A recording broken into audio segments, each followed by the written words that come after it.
दिनै नैबे आंनि फुंबिलि स्वीट स्टलनि जे लांगोनायाव नोंथांमोन जे मिडियानि मानसिफोर फैनायखौ आङो गासैबो मिडियानि मानसिखौ आंनि फुंबिलि फेमिलिनिफ्राय बा आंनिफ्राय गासिबनोबो गोजोननाय आरो हामलायनाय जासिग्रोबाय।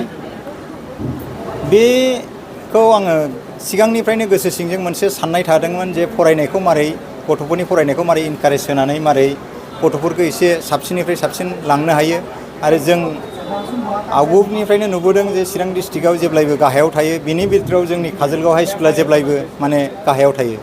आङो बेनिखायनो नैबे जे फरायसा फरायसुलिनि जे एग्जाम बा आनजादनि सिगां दान मोननै सिगां आङो काजलगाव हाइ स्कुलनि फरायसा फरायसुलिजों जिरायनानै मोनसे बिसोरजों टेबोल टक बायदि बा मोनसे रायलायनायनि गेजेरजों आं बिसोरखौ इनकारेज होदोंमोन जे नोंसोरो मोजां फरायनानै जाय जाय गथ'आ सेथि थाखोआव उथ्रिसारनो हागोन गासैनोबो आंनिफ्राय मोनसे माने फर्म फिलापनि बा माबा मोनसेयाव एसे अनसुंथाइनि थाखाय आङो 10,000 माने बिसोरनो दाननै सिगांनो आङो बिसोरनो माने एसे बिसोरनो अफार होनानै दोननाय जादों आरो दिनै बे जिनिसखौनो फैयै फैयै आङो दिनैनि दिनाव आं बेखौ रानदों बा रानखांबाय आरो दा जागासिनो दङ।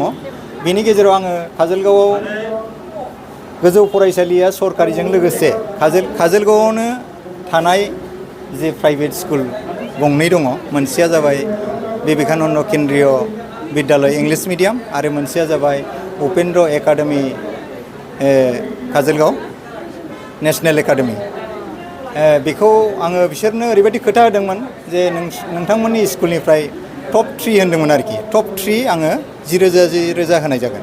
नाथाय आङो मैयानि उनाव माने बेखौ मासि मोनसे बारायनानै टप 4 सिम होनांदों। मानो होनबा बिवेकानन्दआव सेम मार्कआ सानै जादों। टप 3आव होयोबा सासेया मोना सासेया मोनो, बेनि थाखाय आङो मोनब्रै होनाय जादों। ओमफ्राय आङो मैयासो उपस्थित बुद्धि आरो जोंहा सबायझार हाइ स्कुल गोजौ फरायसालि आरो बिलासपुर मनसरियानिफ्राय सासे माने जाय बांसिन हाइ टपार बेनो बेखौ लानानै आङो 18सानो दिनै आङो माने 10,000 करि होनाय जाबाय आरो।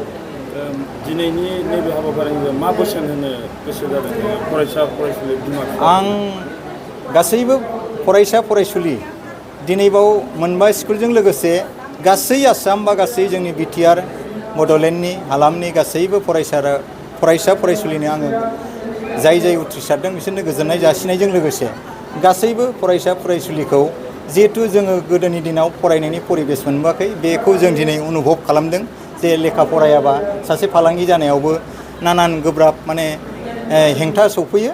बिनि थाखायनो आं साफ्रोमबो फरायसुलिफोरखौ बेखौनो हास्थायदों आरो खावलायदों जे नोंसोरो जेखि फराया मानो, सोरबा आर्ट्स कमार्स होन बा साइन्स होन, बेखौ गोसो मोदोम होनानै थार लामाजों आवगायनो थाखाय जाहाथे बयबो फरायसा फरायसुलिया आवगायलाङो आं बेखौनो खावलायो।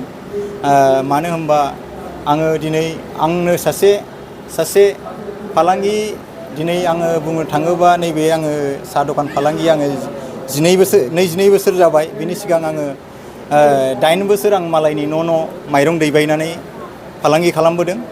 ओंखायनो आङो दिनै गोबां आंनि फिसाखौबो आङो नायबाय जे आं रोङाबाबो फोरोंनांगौ होननानै आं सानसे समाव बिशाखापाटनामाव आं स्कुल नायदोंमोन। बै स्कुलाव आङो मिनिजादों इंलिस रोङैनि थाखाय। दा ओंखायनो आं खावलायदों जे गासैबो फरायसा फरायसुलिया जाहाथे मोजाङै फरायो आरो गाज्रि लोगो गाज्रि जिराद बेफोरखौ जों जानगारनाय थायो। आरो आं बेजों लोगोसे साफ्रोमबो गारजेनखौ खावलायनो लुबैदों जाहाथे गोदोनि बायदिथ' दानि दिनाव अभाब गैला, जाहाथे फरायनायाव जाहाथे साफ्रोम गारजेना गावनि फिसाखौ जोथोन लायो, मोजाङै फोरोङो, फिसाया मा खालामदों मा खालामा जाहाथे बेखौ नोजोर होयो आरो गावनिजों लोगोसे जे मालायनि फिसाखौबो जाहाथे बोसोन होफानो हायो आं बेखिनिखौ खावलायदों। आरो लोगोसे साफ्रोमबो फोरोंगिरि सारमोननिसिम आं खावलायदों जाहाथे फरायसा फरायसुलिखौ मोजाङै फोरोंनायजों लोगोसे बिसोरजों लेखानि गियानजों लोगोसे जाहाथे बाहेरानि गियान होयो आं बेखिनिखौनो खावलायो। दिनैनि दिनाव मबाइल सेरनाय, उन्दै बैसोआव हाबा लानाय, जौ लोंनाय, बिनि सायाव माबाफोर बुंहरनो गोसो जादों नामा नोंथाङा? बेथ' जोबोद गाज्रि, दुखु मोनो। जेनेबा दिनैनि दिनाव बुंनो थाङोबा जोंनि बर' माहारियाव रासिन जादों जे उन्दै बैसोआव हाबा लानाया 9-10निफ्राय जों नुनो मोन्दोंमोन। नाथाय जोबोद मोजां थांनाय कয়েকदिन सिगां हिमन्त बिश्व शर्मानि जि एक्सनाव बे एक्सननि गेजेरजों आं भट खालामदों जाहाथे बे खमायलांगोन निश्चय खमायगोन आरो बे उन्दै बैसोनि हाबा जानायखौ गथ'फोरजों लोगोसे गार्जेनजों लोगोसे आं गामि सालायगिरि बिथांमोनखौ खावलायदों लुगैदों जाहाथे जोंनि बर' हारियाव आं नुबोदों सोरबा हिन्जाव खारसनलायोबा बा खारसनफैयोबा लाबोयोबा जोंनि रायजो राजाया मा होनो फैखानायखौ मानो हरनो हो हाबा होनांगौलै होनांगौ जाहाथे बे जिनिसा थाया मानो होनबा 18 बैसोनि उनाव उन्दैया जेबो साननो रोङा जाहाथे जोंनि गेदेर सुबुंफ्रा गेदेमाफ्रा जाहाथे बेफोरखौ सानलायनानै जिखियानो जाया मानो बेखौ बोखालायनानै जाहाथे बोखाफिननानैबाबो लांफिननानैबाबो बिसोरखौ फरायनाय गियान होनाय बा बैसो जाजासिम दोननाय